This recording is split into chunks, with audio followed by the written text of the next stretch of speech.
بسم اللہ الرحمن الرحیم۔ بابت سیرت۔ جب نبی کریم صلی اللہ علیہ وسلم کی عمر مبارک 25 سال کی تھی تو اماں خدیجہ رضی اللہ تعالیٰ عنہ کی عمر اس وقت 40 سال کی تھی۔ تو آپ صلی اللہ علیہ وسلم کا نکاح ہوا اماں خدیجہ رضی اللہ تعالیٰ عنہ سے، جو آپ سے 15 سال کی بڑی تھی۔ پھر آپ صلی اللہ علیہ وسلم جب 35 سال کے ہوئے، اس وقت خانہ کعبہ کی تعمیر ہوئی۔ حجر اسود کو نصب کرنے کے لیے آپس میں لوگوں میں بہت زبردست جھگڑا ہونے والا تھا، لیکن نبی کریم صلی اللہ علیہ وسلم کے فیصلے سے جھگڑا رک گیا۔ آپ نے کیا تجویز نکالی؟ ایک چادر کے درمیان میں پتھر رکھا جائے اور 4 کونوں کو پکڑا جائے، یعنی جو بھی سردار ہیں بڑے بڑے، وہ چادر کو پکڑ کر کعبۃ اللہ کے قریب لائے۔ ایک ایک کونے کو ایک سردار پکڑے، 4 کونوں کو 4 سردار پکڑے اور اس کو لے کے آئے خانہ کعبہ کی طرف۔ پھر جب وہ حجر اسود کو اس طرح لایا تو پھر آپ صلی اللہ علیہ وسلم نے اپنے ہاتھ میں مطلب اپنے دست مبارک سے اٹھا کر اس کو وہاں پہ رکھ دیا، نصب کر دیا۔ پھر جب نبی کریم صلی اللہ علیہ وسلم کی عمر مبارک 40 سال کی ہوئی تھی تو آپ صلی اللہ علیہ وسلم غار حرا میں تھے۔ پھر اس وقت حضرت جبریل علیہ السلام وحی لے کر آئے اور آپ صلی اللہ علیہ وسلم کے نبی بنانے کی خوشخبری جبریل علیہ السلام نے محمد صلی اللہ علیہ وسلم کو دی۔ شروع کے 3 سال تو وہ مطلب پوشیدہ طور پہ تبلیغ ہوتی رہی مسلمانوں کی، مطلب اللہ کی دین کی طرف بلایا گیا۔ سب سے پہلے عورتوں میں خدیجہ رضی اللہ تعالیٰ عنہ نے اسلام قبول کیا تھا، اور مردوں میں حضرت صدیق اکبر نے ابو بکر صدیق رضی اللہ تعالیٰ عنہ نے اسلام قبول کیا، اور بچوں میں علی رضی اللہ تعالیٰ عنہ نے، اور غلاموں میں زید بن حارثہ رضی اللہ تعالیٰ عنہ نے۔ سب سے پہلے اسلام لانے والے یہ 4 شخصیتیں ہیں۔ جب 3 سال تک مطلب اسلام کی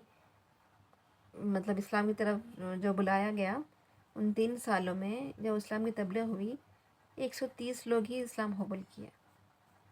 پھر سن 6 نبوی میں محمد صلی اللہ علیہ وسلم نے اللہ تعالیٰ سے بہت دعا کی کہ اللہ اسلام کو قوت بخش، عمر یا ابو جہل میں سے کسی کو ایمان کی توفیق عطا فرما۔ تو سن 6 نبوی میں آپ کے دعا کا یہ اثر ہوا کہ حمزہ رضی اللہ تعالیٰ عنہ اور عمر رضی اللہ تعالیٰ عنہ نے اسلام قبول کیا، جس کی وجہ سے اسلام کو بہت زیادہ قوت حاصل ہوئی۔ اور عمر رضی اللہ عنہ کے اسلام لانے کے بعد سے ہی اعلان اعلان مسلمان نماز بھی پڑھنے لگے۔ یعنی عمر رضی اللہ عنہ نے فرمایا کہ جس کو اپنی ماں پر اپنے آپ پر اپنی ماں کو رلانا ہے وہ آ کے مجھ سے ملے۔ اور عمر رضی اللہ تعالیٰ عنہ کے اسلام لانے کے بعد سے ہی مسلمانوں نے کھلم کھلا نماز پڑھی۔ اور ہجرت کرنے سے 5 سال پہلے شق القمر کا بھی واقعہ پیش آیا، یعنی آپ صلی اللہ علیہ وسلم کی انگلی کے اشارے سے چاند کے جو ٹکڑے ہوئے تھے نا، وہ واقعہ ہجرت سے 5 سال پہلے پیش آیا تھا۔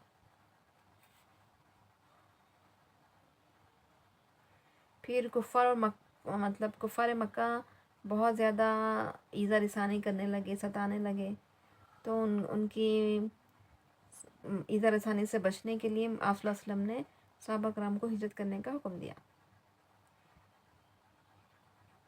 ہجرتیں 3 ہوئی۔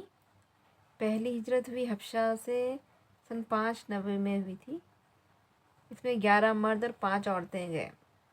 پھر دوسری ہجرت حبشہ سے سن 7 ہجری میں ہوئی، اس میں 86 مرد اور 17 عورتیں تھیں۔ تیسری ہجرت مدینے میں، اس میں تقریباً سارے مسلمان مدینہ چلے گئے، یعنی مسلمانوں کو اتنا ستانے لگے کافر مکہ کے کفار کہ مسلمانوں کو ہجرت کر کے، جتنے بھی مسلمان تھے مکہ میں، تمام مسلمانوں کو ہجرت کر کے مدینہ منورہ جانا پڑا اللہ تعالیٰ کے حکم سے۔ سن 7 نبوی میں کفار مکہ نے کیا کیا؟ تمام مسلمانوں سے بائیکاٹ کر لیا تھا۔ 3 سال تک بائیکاٹ کیا. بائیکاٹ کیا نے ان لوگوں سے بالکل کوئی تعلق نہیں رکھا. 3 سال تک یہ سلسلہ جاری تھا. اور ایک گھاٹی تھی جس کا نام تھا شعب ابی طالب. اس میں تمام جو آپ رسم کے صحابہ اور خاندان کے لوگ تھے اس گھاٹی میں تھے. شعب ابی طالب کی گھاٹی میں وہ لوگ تھے. 3 سال تک تھے. پھر سن 10 نبوی میں آپ وسلم کے چچا ابو طالب اور آپ کی غصار بیوی اماں خدیجہ رضی اللہ تعالیٰ عنہ انتقال کر گئے. کب؟ 10 نبوی. 10 نبوی کا مطلب ہوتا ہے حضور صلی اللہ علیہ وسلم کے نبی بننے کے 10ویں سال. پھر سن 10 نبوی میں آپ وسلم اسلام کی تبلیغ طائف مطلب کے لیے طائف کا سفر کیا. پھر آپ وسلم کے ساتھ آپ کے غلام تھے، ان کا نام زید بن حارثہ بھی تھا. مگر طائف کے لوگ آپ کی بات نہیں مانے، بلکہ وہاں کے جو شریر اوباش لڑکے تھے وہ لوگ اتنی شرارت کے کہ نعوذ باللہ ہمارے پیارے نبی کریم صلی اللہ علیہ وسلم پر پتھر برسانے لگے. پھر رجب سن 10 نبوی میں آپ صلی اللہ علیہ وسلم کو معراج کا واقعہ پیش آیا،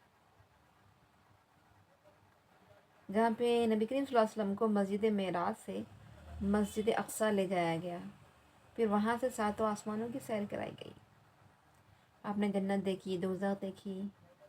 پھر آپ کو اللہ تعالیٰ کی جانب سے 5 نمازوں کا تحفہ ملا. یہ ہوا ہے واقعہ سن 11 نبوی تک کا، کہ سن 11 نبوی میں معراج کا واقعہ بھی پیش آیا اور ہمارے نبی محمد صلی اللہ علیہ وسلم کو 5 نمازیں اپنی امت کے لیے تحفتاً ملی، جو آج تک یہ امت جس پہ عمل کر رہی ہے اور انشاءاللہ آگے بھی عمل کرتے رہے گی. جزاک اللہ خیر. جتنا ہو سکے لائک کیجیے، سبسکرائب کیجیے اور دوسروں تک پہنچائیے. جزاک اللہ خیر.